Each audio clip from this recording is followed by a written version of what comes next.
High বন্ধুরা, আমি আবার চলে এলাম আর একটা রান্না নিয়ে।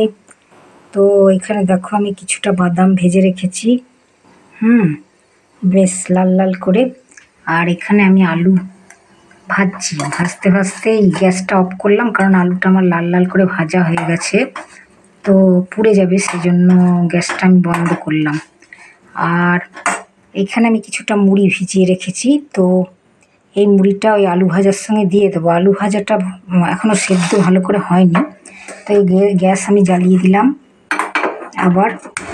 তো জ্বালিয়ে দিলাম, তো এখানে আমি আলু ভাজার সঙ্গে একটু ধনে ধনে আর কাশ্মীরি লঙ্কার গুঁড়ো দিয়ে দেবো, কেননা এটা ভাজা হবে আর আলুর সঙ্গে বেশ গন্ধটা ভালো হবে, উঠবে।